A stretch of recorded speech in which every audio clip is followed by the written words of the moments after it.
Start करने से पहले बोलना चाहूँगा कि जो चैनल पे नए प्लीज़ चैनल को सब्सक्राइब कर लीजिए। और एपिसोड की स्टार्टिंग में हम लोग देखते हैं कि बोर्टो काफ़ी ज़्यादा परेशान हो जाता है उस जगह पे फंसा हुआ, और वो ओनोकी बोलता है मैं अपनी पूरी ज़िंदगी यहाँ पे नहीं गुजार सकता, मुझे यहाँ से निकलना ही होगा। तो ओनोकी बोलता है अगर तुम्हें यहाँ से निकलना है तो तुम्हें सच में हार्टस्टोन ढूंढना पड़ेगा, लेकिन मुझे नहीं लगता तुम कभी उसे ढूंढ पाओगे, क्योंकि तुम सिर्फ यहाँ से निकलने की सोच रहे हो। तुम्हें यहाँ पे कुछ सीखना पड़ेगा, तुम्हें रियलाइज़ करना पड़ेगा, तभी तुम्हें हार्टस्टोन मिलेगा। तो बोर्टो बोलता है तुम बकवास करते रहो, और वो हार्टस्टोन ढूंढने के लिए निकल जाता है। तो उसको रास्ते में एक लड़का दिखाई देता है, तो बोर्टो काफ़ी ज़्यादा डर जाता है पहले तो। फिर वो बोलता तुम यहाँ पे कर क्या रहे हो और तुम हो कौन, तुम मेरा पीछा क्यों कर रहे हो। तो वो लड़का यहाँ पे और कोई नहीं बल्कि हिडन स्टोन विलेज का एक लड़का होता है, और वो बोर्टो को बोलता है मुझे ये सवाल तुमसे पूछना चाहिए, तुम यहाँ पे क्या कर रहे हो बोर्टो जुमाकी, तुम तो लीफ विलेज के हो ना। तो बोर्टो बोलता है तुम मुझे जानते कैसे और तुम्हें मेरा नाम कैसे पता। तो वो लड़का बोलता है तुम्हें शायद याद नहीं है, लेकिन हम लोग चोनिन एग्जाम में मिले थे, हम लोग ट्रायो है जो कि यहाँ पे हिडन स्टोन विलेज से आए थे चोनिन एग्जाम के अंदर। तो बोर्टो बोलता अच्छा मुझे याद आया, तुम लोग तो फर्स्ट राउंड के अंदर ही हार गए थे ना, तुम तो बहुत ज़्यादा कमजोर थे। तो वो लड़का बोलता तुम में मेरी ताकत का अंदाजा नहीं है बोर्टो जुबाकी, मैं तुम्हें अभी अल्टीमेट गेनबो सीक्रेट टेक्निक दिखाता हूँ। और फिर ये बोल के वो बोर्टो पंच मारने के लिए आता है, लेकिन हम लोग देखते हैं वो एक पत्थर से टकरा के नीचे गिर जाता है और उसकी नाक पे खून आने लग जाता है। तो बोर्टो बोलता पहले ढंग से खड़ा होना तो सीख लो।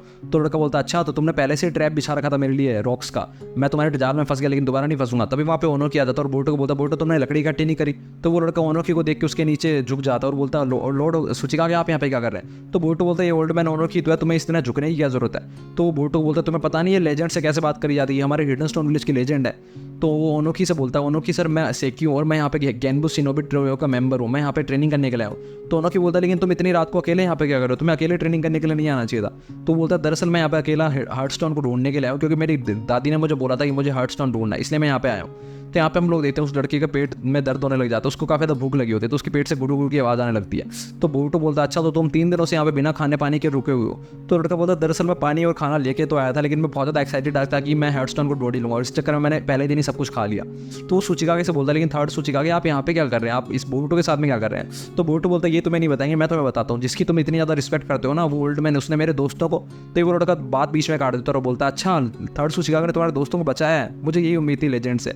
तो बोर्टो उसको कुछ भी समझाने की कोशिश नहीं करता। तो ओनोकी बोलता तुमने उससे सच क्यों नहीं बताया। तो बोर्टो बोलता क्या ही फर्क पड़ता है उसको सच बताने से, वो आपको लेजेंड मानता है और मेरी बात पे विश्वास करता भी नहीं, और मुझे लगता है कि वो यहीं पे रहेगा हमारे साथ, उसको भी हार्टस्टोन मिलने वाला नहीं है, तो अगर वो आपसे नफरत करेगा तो आपके लिए अच्छा नहीं होगा, तो उसको ऐसे ही रहने दो।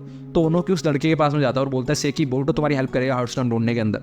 तो बोर्टो बोलता आप क्या बात कर रहे हो ओनोकी, मैंने कब बोला कि मैं उसकी हेल्प करूँगा, आप ओल्ड मैन हो चुके हो क्या, बिल्कुल ये सटिया गए हो क्या आप। तो वो बोर्टो को बोलता है कि तुम बोर्टो पागल हो गए हो क्या, थोड़ा दिमाग लगा के सोचो, अगर हम में से किसी को भी हार्टस्टोन मिलता है तो हम लोग यहाँ से बाहर निकल सकते हैं, तो तुम सेकी की मदद करो। तो दूसरी तरफ हम लोग देखते हैं यहाँ पे काको और किरारा की बॉडी खराब हो चुकी होती है, तो उन लोगों को टेस्ट ट्यूब के अंदर डाला होता है। तो सेकी बोलता है मुझे नहीं पता था कि इन लोगों की बॉडी इतनी जल्दी खराब होगी, हम लोगों को इनको बचाना ही होगा।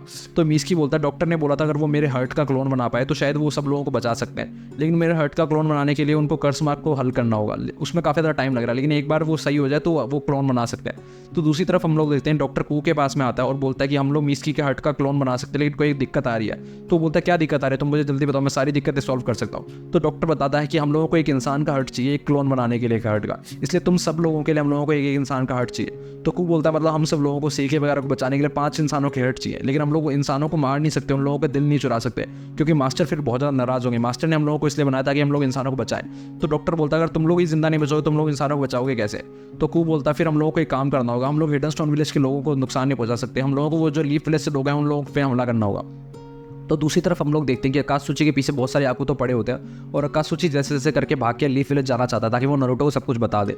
तभी एक आकुतो उसके ऊपर अटैक कर देता है और कोनामारू बीच में आ जाता है और आकाशसूची को बचा लेता है, और फिर वो आकाशसूची को बचाने के बाद वहाँ से निकल जाता है। तो दूसरी तरफ हम लोग देखते हैं कि बोरुतो बोलता है मुझे नहीं लगता यहाँ पे कहीं पे हार्टस्टोन हम लोगों को मिलेगा अभी, तुम लोग फालतू में ढूंढ रहे हो। तो सेकी उसको बताता है कि तुम बोरुतो हार्टस्टोन की अपेयरेंस पे मत जाओ, वो कोई सा भी पत्थर हो सकता है, तुम्हें बस अपने दिल से उसको ढूंढना है, और मैं एक बार हार्टस्टोन ढूंढूं फिर उसके बाद मैं सुचिकागे बन के दिखाऊंगा तुम सब लोगों को। तो बोरुतो बोलता है सुचिकागे बनना चाहते हो तुमने अपनी औकात से कुछ ज़्यादा बड़ा सपना तो नहीं पाल रखा, तो लगता है तुम सुचिकागे बन पाओगे।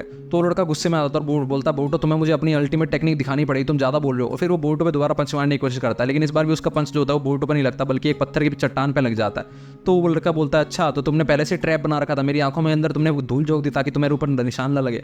तो बोर्टो बोलता तुम एक्सक्यूज बनाना बंद कर दो तो शायद तुम्हें हार्टस्टोन मिल भी जाता। तो हम लोग देखते हैं उस लड़के के हाथ में काफ़ी ज़्यादा चोट लग जाती है, लेकिन वो लोग जैसे ही वहाँ से जाते हैं वैसे उस चट्टान के अंदर दरार पड़ जाती है और वो चट्टान 2 टुकड़ों में टूट जाती है। तो बोर्टो वगैरह ओनोकी के पास जाते हैं, तो हम लोग देखते हैं ओनोकी की कमर में काफ़ी ज़्यादा दर्द हो रहा होता है। तो बोर्टो उसकी कमर दबाने की कोशिश करता है, तो सेकी बोलता तुम पीछे हटो मेरे को दबाने दो। तो ओनोकी बोलता है सेकी तुम सच में काफ़ी अच्छी कमर दबा रहे हो। तो लड़का बोलता हाँ क्योंकि मेरी दादी जो थी ना उनको हमेशा कमर में दर्द रहता था, तो मैं हमेशा उनको दबाता रहता था। वो हमेशा चिंता में रहती थी कि मुझे अभी तक मेरा हार्टस्टोन नहीं मिला, लेकिन शायद वो आज जिंदा होती तो मैं उनको दिखाता कैसे मैं फुल फ्लैश शिनोबी बनने वाला हूँ अभी थोड़े दिनों में हार्टस्टोन ढूंढ के।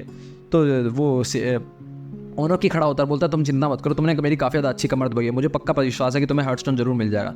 तभी हम लोगों को दिखाई देता है कि एक गुफा के अंदर से एक मॉन्स्टर उन लोगों को देख रहा होता है। तो दूसरी तरफ हम लोग देखते हैं कोनोमारू यहाँ पे विलेज के अंदर एंटर कर रहा होता है। तो वो देखते हैं यहाँ पे आसपास बहुत सारे आकू तो घूम रहे होते हैं। तो कोनोमारू बोलते हैं इतनी ज़्यादा सिक्योरिटी किस लिए, और आखिरकार ये चीज़ है क्या। मुझे लगता है कि ये कुछ ना कुछ तो हम लोगों से जरूर छुपा रहे हैं। तो दूसरी तरफ हम लोग देखते हैं कू के कहने पर शिकाडाई को बुला के लाया जाता है लेबोरेटरी के अंदर में। तो शिकाडाई बोलता है मुझे तुम लोग यहाँ पे क्यों बुला के ले, और मुझसे क्या करना चाहते हो, और तुम लोगों ने मुझे बांध क्यों रखा है। तो कू बोलता है तुम काफ़ी ज़्यादा खुश नसीब हो, हम लोगों ने तुम्हें अपनी हेल्प करने के लिए चूज़ किया है। तो शिकाडाई बोलता है तुम लोगों ने मुझे चूज़ किया अपनी मर्जी से, मैंने कब बोला, मैंने तुम्हें कब एग्री किया कि मैं तुम्हारी मदद करूंगा, मैं तुम्हारी मदद नहीं करना चाहता। तो डॉक्टर बोलता है तुम शिनोबी हो ना, तो मैं कभी भी शिनोबी को हमेशा तैयार रहना चाहिए अपनी जान गंवाने के लिए। तभी उन लोगों को एक अलार्म सुनाई देती है। तो कू बोलता है डॉक्टर तुम आगे काम जारी रखो, मैं देख के आता हूँ कि अलार्म किस लिए बज रही है, और कू वहाँ से निकल जाता है। तभी डॉक्टर शिकाडाई को मास्क लगा देता है और बोलता है कि इस मास्क से जो हवा आ रही है उसको इनहेल करो, फिर तुम सो जाओगे डीप स्लीप के अंदर। तो शिकाडाई उस हवा को इनहेल करने की एक्टिंग करता है और सोने की एक्टिंग करता है। तो जैसे शिकाडाई बेहोश होता है वैसे डॉक्टर उसकी पट्टियाँ खोल देता है और शिकाडाई आज़ाद हो जाता है। वैसे शिकाडाई उसके ऊपर अटैक करके वहाँ से निकल जाता है। तो डॉक्टर बोलता है अच्छा तो तुमने सोने का नाटक किया। तो यहाँ पे हम लोग होते हैं वो डॉक्टर को जैसे तैसे करके हरा के वहाँ से निकल जाता है, लेकिन उसने भी थोड़ी बहुत हवा इनहेल कर ली होती है, तो उसको भी चलने में काफ़ी ज़्यादा दिक्कत हो रही होती है। तो जैसे ही कू बाहर निकलता है वैसे मिस्की उसको मिल जाता है, और मिस्की बोलता है तुम कहाँ जा रहे हो, इतने ज़्यादा हड़बड़ी में कैसे हो। तो कू बोलता है तुम्हें यहाँ से ये सब कुछ जानने की जरूरत नहीं, और वो आको तो बोलता है सब कुछ ध्यान रखो, यहाँ पे सिक्योरिटी बढ़ा दो। तभी वहाँ पे सेकी आता है और वो कू को बताता है कि लॉर्ड्स को जो किरारा का जो गेंजुत्सु था वो सब कुछ जगह हर जगह निष्क्रिय हो रहा है, यानी कि किरारा का गेंजुत्सु हट चुका है सब लोगों के ऊपर से। तो दूसरी तरफ हम लोग देते हैं कोनसुची जो होता है वो उसके ऊपर से भी गेंजुत्सु हट चुका होता है, और वो गेंजुत्सु किसी ने और ने नहीं बल्कि कोनोमारू ने हटाया होता। तो कोनोमारू बोलता है सब कुछ ऐसे ही चलता रहा तो मेरा प्लान कामयाब रहेगा और मैं लीफ विलेज को सारी इंटेल भेज दूंगा। तो कू बोलता है कि हम लोग विलेज के अंदर कमोशन नहीं फैलने दे सकते, हम लोगों को सारे लोगों को नॉर्मल रखना होगा और सब कुछ ना कुछ तो हम लोगों को करना होगा। तो दूसरी तरफ हम लोग देखते हैं अब सेकी की भी हिम्मत हार चुका होता है, और बोटो बोलता है बोटो तुम्हें सच में लगता है कि यहाँ पे हार्टस्टोन मिलेगा।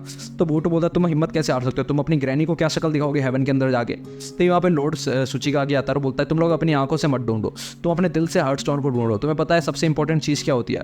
फिर हम लोगों को एक पास्ट का सीन दिखाया जाता है जहाँ पे सुचिका आगे जो होता है वो खुद बच्चा होता है और अपने हार्टस्टोन को पत्थर को कपड़े से पहुँच रहा होता है, उसको साफ कर रहा होता है। उस टाइम की सुचिका ने थर्ड सुचिका को बोला था कि ओनो की तुम्हें पता है सबसे इंपॉर्टेंट चीज़ क्या होती है। सबसे इंपॉर्टेंट चीज़ वो होती है जो कि हमारे दिल के अंदर जो पत्थर छुपा होता है वो होता है, वो विल स्टोन होता है। उस विल स्टोन को लोग यूज़ करते हैं और गलत एक्सक्यूजेज बनाते हैं और उसको अपनी नफरत के अंदर चेंज कर लेते हैं। तो तुम अपनी नफरत के अंदर कभी उसको चेंज मत होने देना। तो बोटो बोलता है बुड्ढे आदमी तुम्हारी बातें सुन के मुझे और ज़्यादा प्यास लगी, और फिर वो सेकी से बोलता है लाओ मुझे पानी दो। तो वो देखता है कि पानी जो होता है वो खत्म हो चुका होता है, तो वो सेकी पे गुस्सा करने लगता है और पानी लाने जाता है। तो सेकी बोलता है बोटो मुझे माफ कर दो, मैं तुम्हारे लिए पानी बचाना चाहता था लेकिन मैं तुझे ज़्यादा प्यास लगी थी। तो बोटो बोलता है तुम अब अगर एक्सक्यूजेज बनाना बंद कर दो तो शायद तुम कुछ कर भी लो अपनी लाइफ के अंदर। तो सेकी बोलता है नहीं नहीं ऐसी कोई बात नहीं है, जब मुझे हिम्मत दिखाने की बारी आती है तो मैं हिम्मत भी दिखाता हूँ, मैं अपनी अल्टीमेट टेक्निक से अपने दुश्मन को धूल चटा देता हूँ। तो बोटो बोलता है हाँ हाँ देख ली मैंने तुम्हारी अल्टीमेट टेक्निक, एक बार भी मुझे हिट नहीं करी तुम्हारी अल्टीमेट टेक्निक, कभी भी अपने टारगेट को हिट नहीं करते। तो बोलता बोटो तुम मुझे बातों पर विश्वास करो, मैं कभी भी अब एक बार मेरी अल्टीमेट टेक्निक किसी को हिट कर गई तो मैं जीत सकता हूँ। तो हम लोग देखते हैं वो जो मॉन्स्टर पहले हम लोगों को दिखाया गया था गुफा के अंदर से जो उन लोगों को देखा था वो उन लोगों पर अटैक कर देता है। तो बोटो सेकी बोलता है सेकी तुम यहाँ से भागो मैं इसको देखता हूँ, वो बोटो उससे लड़ने लग जाता है। तो सेकी वहाँ से भागने की कोशिश करता है लेकिन सेकी रास्ते में गिर जाता है पत्थरों के ऊपर फिसल कर, वो भाग नहीं सकता। तो बोटो को देखता है कि बोटो अकेले ही उस मॉन्स्टर से फाइट कर रहा है तो वो बाहर नहीं सकता और वो बोटो की मदद करने के लिए जाता है। तो हम लोग देखते हैं यहाँ पे सेकी के हाथ में अजीब सा पत्थर आ जाता है, तो सेकी को वो पत्थर थोड़ा सा अजीब सा लगता है, वो पत्थर को अपने पास रख लेता है और वो बोटो की मदद करने के लिए जाने लगता है। तो दूसरी तरफ हम लोग देखते हैं बोटो जैसे जैसे करके उस मॉन्स्टर के वार से बच के पत्थर के पीछे छुपता है और वहाँ पे सेकी ऑलरेडी होता है। तो बोटो बोलता है सेकी मैंने तुम्हें बोला था ना तुम यहाँ से भाग जाओ। तो सेकी बोलता है मैं तुम्हें छोड़ के नहीं जा सकता। तो बोटो बोलता अगर मैं अपने निंजुत्सु का इस्तेमाल कर पाता तो शायद मैं इस मॉन्स्टर को जल्दी से हरा पाता। तभी उसके दिमाग में एक आइडिया आता है, वो बोलता है सेकी तुम्हारी टेक्निक के ऊपर तुम्हारा पूरा विश्वास है ना। तो सेकी बोलता है हाँ विश्वास है। तो बोटो हवा के अंदर उछलता है और उसको अपने गेल पाम से अटैक करवाता है सेकी को। तो हम लोग देखते हैं सेकी फुल स्पीड में जाता है और मॉन्स्टर के ऊपर अटैक करता है अपनी अल्टीमेट टेक्निक से। तो मॉन्स्टर जो होता है वो डर के भाग जाता है वहाँ से, उसको काफ़ी ज़्यादा इंपैक्ट पड़ जाता है उसकी टेक्निक से। तो सेकी एक नई टेक्निक सीखता है, तो इस वजह से सेकी के जो हाथ में जो पत्थर होता है वो ग्लो करने लगता है और बोटो को बोलता है वो देखो बोटो ये मेरा हार्ट स्टोन है, ये देखो ग्लो कर रहा है और इसकी शक्ल तो मेरी ग्रैनी जैसी मिलती है। तो वो देखता है कि रास्ते के अंदर बहुत सारे पत्थर जो होते हैं वो ग्लो कर रहे होते हैं। तो सेकी बोलता है शायद यही रास्ता है हम लोगों के बाहर निकलने के लिए। तो सेकी के पीछे पीछे बोटो और ओनो की भी वहाँ से बाहर निकल जाता है। तो सेकी जैसे ही बाहर निकलता है तो वो बोटो बोलता है देखा बोटो हम लोग कैसे बाहर निकला है। लेकिन वो देखता है पीछे बोटो और ओनो की दोनों ही नहीं होते, तो वो उनको ढूंढने लगता है। लेकिन हम लोग देखते हैं बोटो और ओनो की पहले ही छुप चुके होते हैं और वो बोटो ओनो की को बोलता है देखा अब मुझे लगता है कि सेकी कभी भी अपना रास्ता नहीं खोएगा। और फिर वो ओनो की को बोलता है बोल्ट मैन तुम्हारे साथ क्या किया जाए, अब तुम क्या चाहते हो कि मैं तुम्हारे साथ क्या करूँ। तो दूसरी तरफ हम लोग देखते हैं कि सेकी आता है और कू को बताता है कि कोनसुची जो है वो होश में आ चुका है और वो गेंजुत्सु से बाहर निकल चुका है। तो सारे जो शिनोबीज हैं वो सुचिका के ऑफिस में उसको घेर के बैठे हुए हैं और मुझे लगता है कि वो सब कुछ बताने वाला है। तो कू बोलता है ज़्यादा टाइम नहीं बचा है, मुझे लगता है कि हमारा जो पर्दाफाश होने ही वाला है, कुरोसुची सब कुछ बता देगा। तभी वो बोलता है कि हम लोगों को हेडरस्टोन विलेज के ऊपर कंट्रोल लेना होगा और हम लोगों को सब कुछ अपने कंट्रोल में लेना होगा। तो दूसरी तरफ हम लोग देखते हैं सूचिका के बोरुटो को बताता है, थर्ड सूचिका के बोरुटो को बताता है कि ये सब कुछ मैंने पीस के लिए किया, ये सब कुछ मैंने इसलिए किया ताकि तुम सब लोग खुशी से रहो। तो बोरुटो बोलता है आप क्या चाहते हो कि मैं आप लोग की बातों पर विश्वास करो? तो सूचिका के बोलता है तुम थोड़ी देर तक मेरे साथ रहो, मुझे तुम्हें कुछ दिखा रहा हूँ, फिर तुम मेरी बात पर विश्वास करोगे। तो दूसरी तरफ हम लोग देखते हैं कू जो होता है वो सूचिका के ऑफिस के पास खड़ा होता है और अपने हाथ को देखता है, तो उसके हाथ के अंदर भी क्रैक पड़ रहे होते हैं। इसी के साथ एपिसोड खत्म हो जाता है। अगले एपिसोड के लिए बने रहिए हमारे साथ, तब तक के लिए बाय बाय।